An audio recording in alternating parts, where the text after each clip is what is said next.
Thank you very much. So this was really a historic day, to put it mildly. Wasn't it amazing?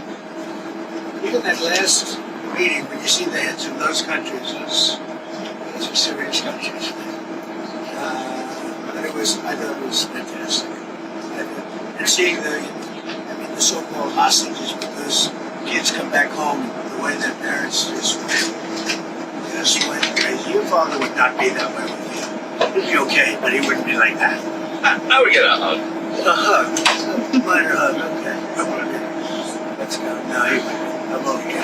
So, how you doing? Everybody okay? Very good? How are you feeling? I feel good. I mean, it's a long day, right? It's a long day, and we did a couple of big ones. That first one was getting great reviews. There's a lot of meat in there. They're dissecting it and just playing it all night long. It's been very good. I think it's a very important day. Because nobody thought this was possible. Very good. And the press has been very respectful for a change.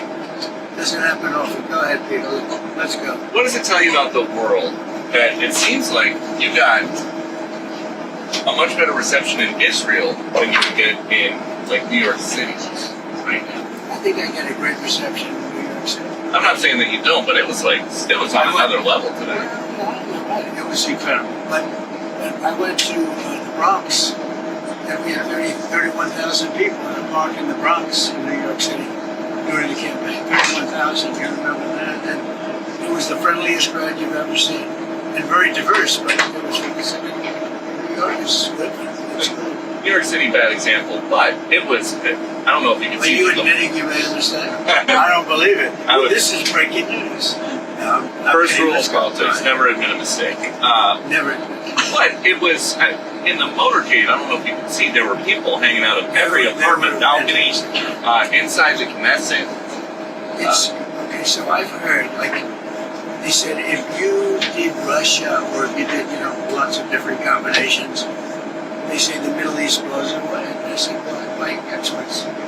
It's just thousands of years, nothing's been done. It's the whole thing with the Arabs, Jewish people, this and everybody. It's just never been done before. And there's a certain mystery to the Middle East. I mean, look, it's only because of ratings. You're only as good as the ratings, right? If they weren't getting ratings, your people are Fox. And by the way, Trey is excellent. He does a really good job. Really we did a very quick interview. I was running to the second one. We were pretty late. Something that we heard from some Israelis on the ground, they want to know how the peace holds when you are not the president. So 3 years from now... I can't answer it. I know this, and you are all witness. We go, and I get 25,000, 35,000. If you look at a normal president, we get 300 people, and that's not bad. They'll go to a ballroom, they get 300 people. We get 35. We had 117,000 people in New Jersey, and so I can't tell you what's going to happen, but I'll be out there fighting for whoever it may be. Yeah. Did you tell Bibi beforehand that you were going to go off script? No, I actually told him I didn't want to bring up the party, but it was just a perfect spot. It was good timing, when you said, because he was getting a very good hand, and when they stopped, they said, why did he give this guy a part? If he didn't get a good hand, they wouldn't have done that. But the timing was, what do you think, Katie? Good timing for that. I think people thought it was pretty funny, yes. It worked out well. It's a little risque, bring it up. A pretty sore subject in Israel, but the people were fantastic. Mr. President, you spoke to Egypt. She can ask more questions this morning. Go ahead. I have some good questions, I promise. You do. You were very nice today. Go ahead. You talked to President Secy, and you spoke about in that room how Egypt has so little crime, and you said it's all about leadership. You talked about... Well, they're very strong. You talked about some of the governors. You wouldn't believe how strong, but they are very strong, but they don't have the kind of crime. They don't have the violent, they may have other kinds of crime, but they're violent crime. You can actually walk down a park and not get mugged or hit over the head with a baseball. Do you want to see some U.S. governors be more like Egypt? No, I want them to be stronger and tougher and not allow us to have record-breaking crime in Chicago and different places. I want them to admit they have crime. So there were 4,000 shootings in Chicago, murders over a fairly short period of time, meaning like a year and a half, I think. 4,000 murders. Many thousands of you're hit by a bullet but don't die. I want him to say we have a problem. Could Trump bring in the troops and solve the problem like I did in D.C., like I'm doing in Memphis? Have you seen the crimes way down in Memphis and we've only been there 7 days? Way down. The courts have been standing in your way here. They have held been. up. Are The you lower thinking about courts using have. the Insurrection Act? The Are you lower, prepared to? well, I could use it. If I wanted to, I could use it. Look, that's a very simple answer. I'm allowed to use the Insurrection Act. In fact, that was on Stephanopoulos today, his Sloppodopoulos show. They asked Sloppy Chris Christie about the Insurrection Act. He said, well, if you're talking about the Insurrection Act, he's got the absolute right to use that. And he said a couple of things. He said 50% of the presidents that served in office have used the Insurrection Act. And the Insurrection Act, according to all of them, said it can't even be challenged. I don't have to go there yet because I'm winning on appeal. You know, you're right. We're losing with radical left judges, generally, radical left judges, and we're winning on appeal. So we'll see what happens. I'll be speaking to Governor J.B. Pritzker tomorrow. Do you have any messages or questions for him? Well, I think he should beg for help because he's running a bad operation. He's letting people be killed in his city because he doesn't live in Chicago. And I love Chicago. Chicago can be a great city again, and very quickly. I would have Chicago cleaned out, the criminals removed, we would remove them. You know, in D.C. we took out 1,700 career criminals, hard-line criminals. That's why it's so good right now. D.C.'s setting records the other way. It's never been so safe. And the restaurants have never done better business. They're opening up new restaurants. They were closing restaurants, now they're opening new restaurants. I can do the same thing on a larger scale in Chicago. And Pritzker should ask me to do it. But when you mention insurrection, I mean, you were the one that mentioned, one of you mentioned Insurrection Act. I could do that. And many presidents have. Do you have an update on 50%, Katie, 50% of the presidents have used the insurrection because they don't want to go through this stuff where somebody said there's no crime and 4,000 people got shot. You know, right? maybe you'll have to use You it? don't have to convince because she tends to be on the conservative side. Do you have an update on the Schumer shutdown and Democrats still continuing to Well, it is a refuse to Schumer vote for the shutdown. I mean, continuing it's, resolution? look, they want to have health care for illegals that have come in. Many of these people are criminals and they want to have health care. And what it also does is, you know, we have nobody coming in now. We haven't really locked down. If they start winning cases like this, we're going to have a rush on our border because they're going to come up for health care and the other things that they give away. Look at Newsom. Education, health care, he gives everything away. People come up for that. People come from other countries for that. So we can't have it. We can't have it. We have people coming into our country, but they're coming in legally. Do you have any more meetings We have with the leadership strongest this week? border we've ever had. But they are coming in, Katie. They're coming in legally through a process. Do you have any planned meetings with House and Senate leadership on the Republican side to Yeah, figure I mean, out I'm this meeting week? with them. I talk to them all the time. John Thune's been great, and Mike has been great. Speaker, he's been great. Those two guys have done a great job. But we're dealing with a bunch of radical left lunatics that have lost an election in a landslide. They don't even admit that. I mean, think of it.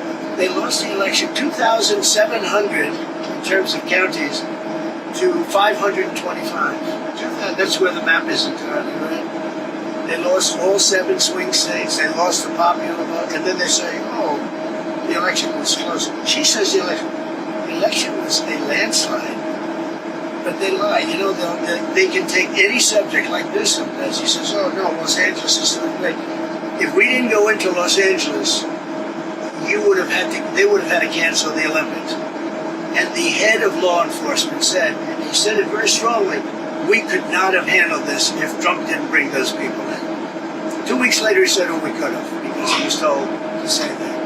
But we did a great job in Los Angeles. You wouldn't have, first of all, you lost half of it with the fires. And this would have been, I think this would have been maybe even worse.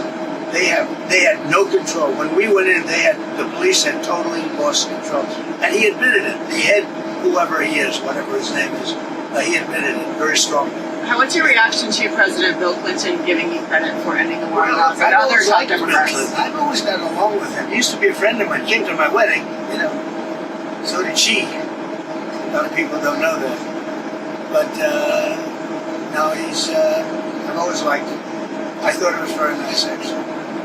And what is he doing? He's telling the truth. Because nobody else has been able to do it. Talking about the Middle East, yes. Mr. President, I wanted to ask you about your conversations with world leaders today. You said that everybody is unified over your plan, but we heard from President Secy calling for a two-state solution and independent Palestinian So you're state. talking about a different plan. I'm talking about something very much different. We're talking about rebuilding Gaza. I'm not talking about single state or double state or two state. We're talking about the rebuilding of Gaza. What's the road ahead for governing Well, we're Gaza? going to have to see. I mean, a lot of people like the one-state solution. Some people like the two-state solution. So we'll have to see. I haven't commented on that. How do you see bridging that gap? Because you have the Arab countries. At some point, I'll decide what I think is right, but I'd be in coordination with other states and other countries. And are you satisfied? I mean, some people might say it feels premature declaring peace for the whole Middle East. 3,000 years of peace. Premature? Why? You want more people to be killed? What do you want? Another 300,000-400,000 people to be killed? Is that what you're looking for? But in terms of the risks in Gaza, we're already seeing Risk. So you mean let them fight on for another couple of years and let some more buildings fall down on top of people and keep it going? No, we did it the right way. We did it. I think our timing was perfect, actually. in terms of You don't really mean that. You mean you want them to fight on, right? I'm just asking about the phase 2 of the negotiations and how confident you are that those can get underway. You know, we have a lot of power. That was a power room. Those people, those are the richest countries. I think now with tariffs, I think we're the richest country in the world, actually. The United States. We're taking in hundreds of millions of dollars. But those are, really seriously rich countries, and they can handle it. Some of those players, and particularly Erdogan, they also help in the war between Russia and Ukraine. Yeah, Erdogan can. He's respected by Russia. Ukraine, I can't tell you about, but he is respected by Putin. And he's a friend of mine, you can see. Why? I get along with the tough ones. I don't get along with the weak ones. I get along with the tough ones. I don't know what that is, but Erdogan's been great with me. When NATO has a problem with Erdogan, which they often do, they call me to talk to them. And I've never failed in working it out immediately. Is that right? How's Karoline doing? Is she doing good? Should Karoline be replaced? No.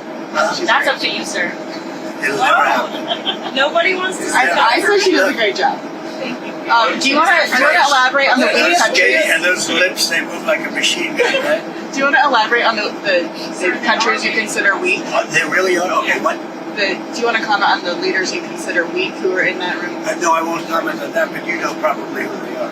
Just I have an idea. before we... I don't know. There were a couple in the room. But, You don't name their country? overall, I thought that was an amazing group of people. I don't think they've ever seen a semblance like that between power, money, et cetera, et cetera. There's never been anything like that. On the way here, So you we're up, said but you know would what? give I have to, follow-up. because the plane is going to take off. Are you hosting We'll- Zelensky at the White House on Friday? I think so, Yes. Bye, everybody. Thanks, President Joe. Thank you. Have a good time. Thank you, everybody.